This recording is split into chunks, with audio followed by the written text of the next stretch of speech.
Maintenant, abordons une autre chose concernant ce témoignage. Et sur cette montagne est anéanti le voile qui est sur tous les épaules, la couverture qui couvre toutes les nations. Il engloutit la mort pour toujours. Ésaïe 25, 7, 8. Sur cette montagne Sion, le témoignage est pour le triomphe complet du Seigneur sur la mort, le témoignage d'une vie qui vainc la mort. Cela procède de son absolu Seigneur, oui. C'est une partie de cela. Mais elle se manifestera là où le Seigneur obtiendra le peuple de Sion. Et vous aurez un témoignage de vie inhabituel.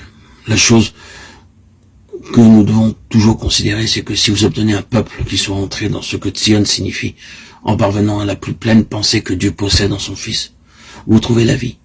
Oh, je vous dis que je chéris cet aspect du témoignage très chèrement, immensément. Pour moi, c'est le plus important que nous soyons même maintenus dans la vie. Pas simplement des gens qui ont un enseignement spécifique, une certaine lumière concernant la vérité, mais qui peut-être sont aussi morts que l'on peut l'être.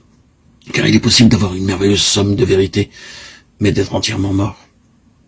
Cependant, que l'enseignement soit ou non compris par les gens qui viennent, notre désir, c'est que la première chose qu'ils rencontrent et enregistrent ce soit quelle vie il y a ici.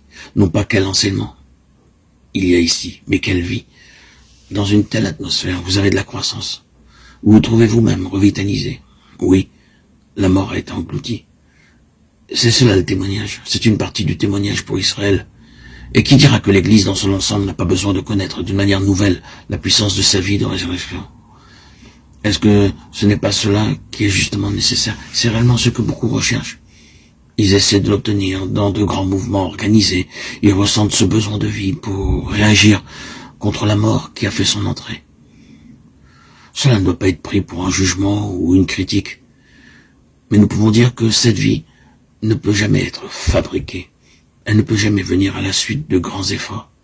Elle est là où le Seigneur ressuscité est élevé. Là où il a sa place. Et cette place est seulement la conséquence d'un travail. Vous devez souffrir pour cette vie. Vous ne pouvez pas l'obtenir à bas prix. Vous ne pouvez pas la produire par des moyens humains. Elle peut seulement surgir hors de la mort par la résurrection. Et cela coûte. Dans le verset 6 d'Ésaïe 25, nous lisons cela. L'Éternel des armées prépare à tous les peuples sur cette montagne un festin de mets succulents, un festin de vin vieux, de mets succulents pleins de moelle, de vin vieux clarifié. Ésaïe 25, 6. Sur cette montagne, pour un témoignage à Israël. Là, il y a de riches provisions. Si le Seigneur obtient un peuple réellement selon sa pleine pensée, ce ne sera pas un peuple qui subsistera simplement avec un régime de famine, à peine capable de joindre les deux bouts, essayant juste de survivre spirituellement sans avoir rien à donner. Oh oui, la situation est celle-là dans beaucoup d'endroits.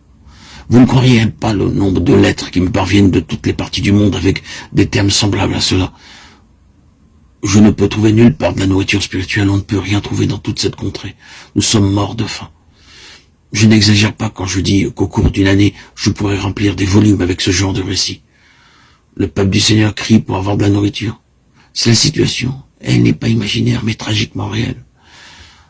Cependant, remercions Dieu, l'autre aspect est également vrai. Il y a un festin de mets gras quand vous êtes dans la direction de la pleine pensée du Seigneur et que vous êtes préparé à en payer le prix.